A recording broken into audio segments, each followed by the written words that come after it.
አሜሪካ የማይጣስና የማይነቃነቅ እጅግ ከባድና የከፋ ወህኒ ቤት ገንብታለች። በኮሎራዶ ግዛት የሚገኘው ወህኒ ቤት እንኳን ወዳጅ ጠላት አይግባበት የሚባልለት ነው። ወህኒ ቤቱን ጎብኝቶ የዘገበው ጋዜጠኛ እንደሚለው ከገሃነም የከፋ ነው። አድማክስ ፍሎረንስ ወህኒ ቤት እጅግ አደገኛ የተባሉ ወንጀለኞች የሚታሰሩበት ሆኖ ከተገነባ 30 ዓመት ሞላው። ከገቡ የማይወጡበት፣ ለመውጣት ቢበቁ እንኳን ህሊና ተቃውሶ እና መፈጠርን አስጠልቶ ለመራር ህይወት የሚዳረግበት መሆኑ ይታወቃል። እዚያ የታሰረው ወንጀለኛ የማምለጥ አንዲት አማራጭ እንዳይኖረው ተደርጎ ነው። አብዛኛዎቹ በእድሜ ልክ የተፈረዱ፣ ህዝብ ያስለቀሱ፣ አደንዛዥ ዕፅ አዘዋዋሪዎች፣ ሀገር የሚበጠብጡ ዘራፊዎች፣ ነዋሪዎቹን ሰላም የነሱ ገዳዮች የሚታሰሩበት እንዲሆን በጥብቅ ታስቦበት የተገነባ ነው። አድማክስ ፍሎረንስ ወህኒ ቤት በድርብ የኮንክሪት አጥር የተከበበ፣ ጠንካራ ብረት ተቀጥቅጦበት ከፍተኛ ኃይል የሚያሰራጭ የሽቦ አጥር የታጠረ ነው። ውጪው ብረት ለበስ ተሽከርካሪዎች በሚጠቀሙ ጠባቂዎች ይጠበቃል። አነፍናፊ ውሾችን በጥበቃው ይሳተፋሉ። በቴክኖሎጂ የታገዘ የሚቆለፍ በሮች የሚደረገውን ሁሉ እየቀረጹ በሚያስተላልፉ ካሜራዎችም የተሞላ ነው። 24 ሰዓት ሙሉ ታሳሪውን ለመጠበቅ በሚያስችል ቴክኖሎጂ እየታገዙ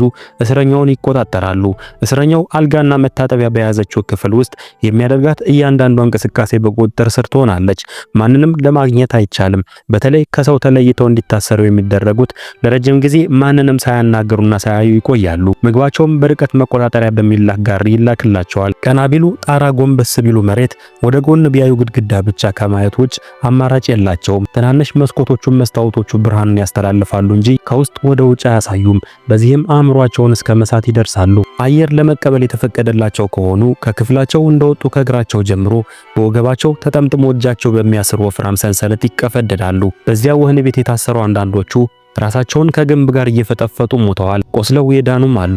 አብዛኛዎቹም ህሊናቸው ተቃውሷል። አንድ ታሳሪ ጆሮውን በጥፍሩ ገንጥሎ ራሱን ፈጥፍቶ ተገኝቷል። ግን ማንም አያያቸውም፣ አይሰማቸውም። በዚያ እስር ቤት ከመታሰር ሞት በስንት ጣሞ በሚባልለት አድማክስ ፍሎረንስ እስር ቤት ዓለም ያወቀው ዝነኛና ሀብታም ሰው ታስሯል። በአንድ ወቅት በፎርብስ መጽሔት በዓለም ከሚገኙ 38 ቢሊዮነሮች ውስጥ የተካተተ ሜክሲኮና አሜሪካን ለዓመታት የማያቋርጥ ራስ ምታት እና የሆድ ቁርጠት የለቀቀባቸው ጉልበተኛው ቱጃር ታስሯል። ያ ሰው ኤል ቻፖ ይባላል። ኤል ቻፖ ገናናነቱና ተግባሩ ታይቶ የተሰጠው ስም እንጂ ሙሉ ስሙ ዮአኪን ጉዝማን ሎራ ነው። ኤል ቻፖ ማለት ላቲን አሜሪካን ተርምስምሱ ያወጣ፣ አሜሪካን እንደ ክፉ ቅዠት ሲያባንን የኖረ፣ ሜክሲኮን ሁለተኛና ዳኛ የሌለው መንግስት አድርጎ ቁም ስቅሏን ያሳያት ዕፅ አዘዋዋሪ ነው። 20 ዓመታት በሚቆጠር ዕፅ አዘዋዋሪነቱ ማንም ጫፉን የማይነካው ስፍር ቁጥር የሌለው የቢሊዮን ዶላር ባለቤትነቱ የፈለገውን ለማድረግ ኃይል የሰጠው አደገኛ የተባለ ሰው ነበር። ዘመናዊ የጦር መሳሪያ የታጠቁና የሰለጠኑ ወታደሮች ያደራጀ፣ በአውሮፕላንም በጀልባም ጥይት በማይበሳቸው መኪናዎችም ጭምር ለመጠቀም የበቃ ቱጃር ነበር። በአደንዛዥ ዕፅ ህገወጥ ንግዱ ዋና ገበያው አሜሪካ የሲአይኤ እና ኤፍቢአይ ባለሙያዎቿን አሰማርታ አድነዋለች። ግን አልቀናትም። የሜክሲኮ መንግስት ለስሙ ያለ እንጂ ምንም አቅም የሌለው የሚገደሉ ዜጎቹን ማዳን የማይችል የአህያ ባል ሆኖ ወንጀልንም ለማቆም የማይችል ድኩም ያደረገው ኤል ቻፖን ለመያዝ ልቡ እስኪወልቅ ድረስ ደክሟል። ጎረቤቶቹን የጎበዝ ያለህ እርዱኝ ብሎ ተማጽኗል። ግን በቀላሉ ሊቆጣጠረው አልቻለም። ኤል ቻፖ በየጊዜው ከተነሱ የአደንዛዥ ዕፅ አዘዋዋሪዎች ከነ ኤስኮባር ጭምር የበለጠ አሳንደላሰው ድንጋይ እየተሙለጨለጨ ያዝነ ሲሉት እያፈተለከ ያስቸገረ ጉልበተኛ ነበር።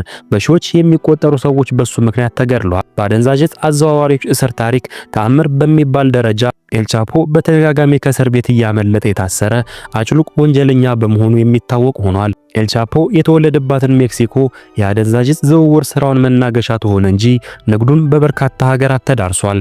በትምህርቱ ብዙም አልገፋም። አባቱም የአደንዛዥ ዕፅ የሚሸጥ ስለነበር ገንዘብ በትምህርት ብቻ ሳይሆን በህገወጥ እንደሚገኝ ትምህርት ሆኖታል። አባቱ በወንጀሉ 10 ዓመት ሲፈረድበት ኤል ቻፖ የአባቱን ፈለግ ተከተለ። ገና በ15 ዓመቱ አደንዛዥ ዕፅ እየሸጠ ራሱን በገንዘብ አደራጀ። ኤል ቻፖ አደንዛዥ ዕፅ ለምን መሸጥ እንደጀመረ ተደብቆ ከነበረበት ቦታ እንዲያነጋገረው ለፈቀደለት ጋዜጠኛ እንዲህ ሲል ነበር የነገረው። ዕፅ እንደሚያደነዝዝ የታወቀ ነው፣ ግን እንዳለመታደል ባደኩበት አካባቢ ህይወትን ለማቆየት ሌላ አማራጭ አልነበረም። ለመኖር የሚያስችል ገቢ የምናገኝበት ስራ አልነበረንም ሲል መልሷል። በስራው ልምድ ሲያገኝ በጊዜው በዕፅ አዘዋዋሪነቱ ከፍተኛ ገቢ ሰበስብ ለነበረው ድርጅት ተቀጠረ። ኤል ቻፖ ፈጣን አእምሮ ወንጀል እንዴት ተቀነባብሮ እንደሚሰራ ፈጥኖ ለማወቅ ረዳው። ብዙም ሳይቆይ መሬት ገዝቶ ዕፆችን አልምቶ ሲናልዋ የተሰኘ የአደንዛዥ ዕፅ ለማዘዋወር የሚያስችለውን የራሱን ድርጅት መሰረተ። የሲናልዋ ድርጅት በአጭር ጊዜ ፈጣን እድገት አሳይቶ በሚሊዮን የሚቆጠር ዶላር ገቢ አገኘ። በባህር በየብስ በየብስና በምድር እያሰረገ በሚያከፋፍለው ውድ የተባለ እጽ በፍጥነት ባለሀብት አደረገው። የኤል ቻፖ ሲናሎዋ ድርጅት ማሪዋና፣ የኮኬን ዱቄትና የመሳሰሉትን አደንዛዥ እጾች በሜክሲኮ እና በጎረቤት ሀገራት እያሰረገ ሸጠ። ሐሰተኛ ገንዘብም ያትማል። ሲናሎዋ የአደንዛዥ ዝውውር የሚያመቻቹ ደላሎችም ቀጥሯል። ዘመናዊ የጦር መሳሪያ የታጠቁ ታጣቂዎችም አደራጅቷል። እነዚያ ጥይት በማይመታው መኪና ጭምር የተደራጁት ታጣቂዎች ለአደንዛዥ ዝውውሩ እንቅፋት ናቸው የተባሉትን በግድያ የማስወገድም ግዳጅ ተቀብለዋል። በመንገዳቸው ላይ የቆሙ ነዋሪዎች የሆኑ የመንግስት ሹማምንት የጸጥታ ኃይሎችም ጭምር ከኤል ቻፖ ታጣቂ ቡድን ሰይፍ ሊያመልጡ አይችሉም። በአደንዛዥ አዘዋዋሪ መካከል በሚካሄደው የኔ በልጥ ፉክክር እስከ መጠፋፋት ስለሚደርሱ ታጣቂ ቡድኑ የመከላከልም የማጥቃትም ግዳጁን ለመፈጸም በተጠንቀቅ ይዘጋጃል። በተሳሳተ መረጃ በስህተት ወይም ከጸጥታ ኃይሎችና ከእጹ አዘዋዋሪዎች ጋር በሚደረግ የተኩስ ልውውጥም በተባራሪ ጥይት የካቶሊኩን ጳጳስ ጨምሮ ከ3000 በላይ የሚቆጠሩ ዜጎች ሞተዋል። የካቶሊኩ ሊቀ ጳጳስ የተገደሉት ኤል ቻፖን ለመግደል በተደረገው ሴራ ሰለባ ሆነው ነው። አዘዋዋሪው አርላኖ ፌሊክስ የኤል ቻፖ ዋና ተቀናቃኝ ሆኖ ሊያስገድለው ታጣቂዎችን አሰማራ።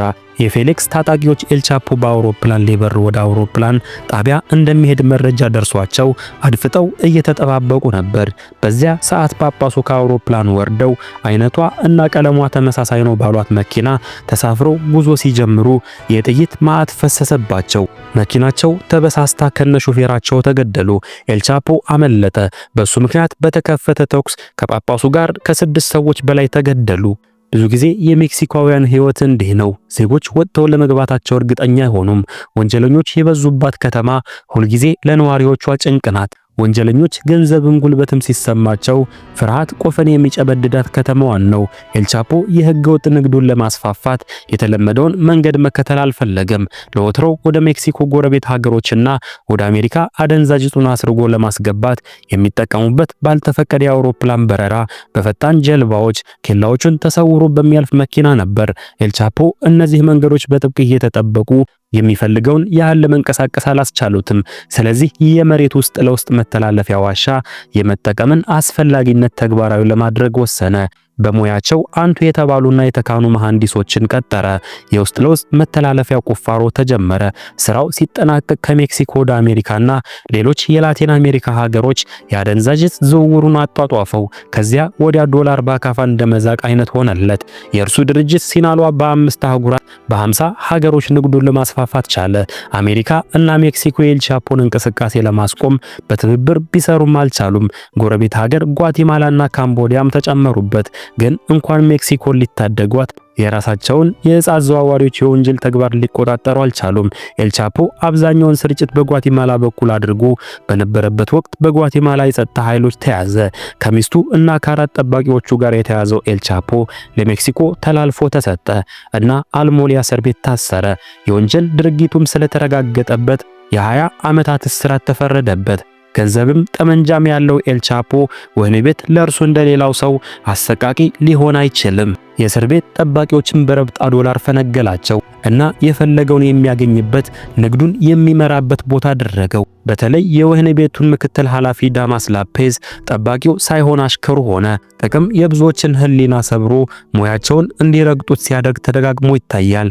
ዳማስ ላፔዝ መንግስት ወንጀለኞችን እንዲጠብቅ ቢመድበውም የወንጀለኞች አገልጋይ ሆኖ አረፈው። በየወሩ ሞቅ ያለ ደሞዝ ቆረጠለት። ቤትና መኪና ገዝቶ ሰጠው። ሌሎችም ጠባቂዎች የኤል ቻፖ ገንዘብ ኪሳቸው ስለሚሞላላቸው ሲልካቸው ወደ ሲጠራቸው አቤት የሚሉ ታዛዦች ሆኑ። የወህኒ ቤት አኗኗሩ እንደ ንጉስ ለማድረግም ተመቸው። ውድ የሆኑ ምግቦች፣ መጠጦችም በፈለገበት ጊዜ ሁሉ ይመጣለታል።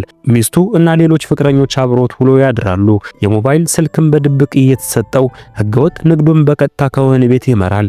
እቅዱ ተግባራዊ መሆኑን ያረጋግጣል። እርምጃ የሚወሰድበትን ሰው ይወስናል። የህገወጥ ንግዱ እንቅስቃሴ አልተዳከመም። እንደውም ገቢው ከበፊቱ የተሻለ ሆኖ በወር እስከ 20 ሚሊዮን ዶላር ገቢ ያፈሰሰለት። እዚያ እስር ቤት ሆኖ በቢሊዮኖች ሰንጠረዥ መግባቱን የሀብታሞች የደረጃ ዝርዝር የሚያወጣው ፎርብስ መጽሔት አተመለት። እስረኛው እና የአደገኛ ዕፅ አዘዋዋሪ የሆነው ኤል ቻፖ መጀመሪያዎቹ 38 ሀብታሞች አንደኛው መሆኑ ተረጋገጠ። ተረጋገጠለት። ከ18 ወራት እስር በኋላ የሜክሲኮ ጠቅላይ ፍርድ ቤት ወንጀለኞችን ወደ አሜሪካ አሳልፎ የመስጠት ሕግ አጸደቀ። ያ ደንብ መጽደቁ ኤልቻፖን ክፉኛ አስደነገጠው። በእጅጉ የሚጠላት ግን የንግዱ ዋና ገበያ የሆነችው አሜሪካ ተላልፎ እንዲሰጣት ደጋግማ ጠይቃ ነበር። ግን የሜክሲኮ መንግስት ሳይስማማ በመቅረቱ አልተቻለም። ኤልቻፖ አሜሪካ ካገኘችው እንደማትለቀው ያውቃል።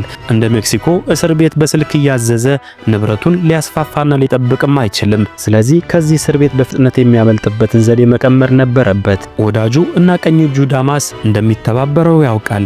የሚያስጎመጅ የዶላር ቁጥር አስታቀፈው እና ለማምለጥ እንዲተባበረው ጠየቀው። ተስማማለት። የፖሊስ ኃላፊው ዳማስ ዋና ተግባር በሱ ክፍል ያሉትን ጠባቂዎች እንዲቀሳቀሱ ማድረግ ነው።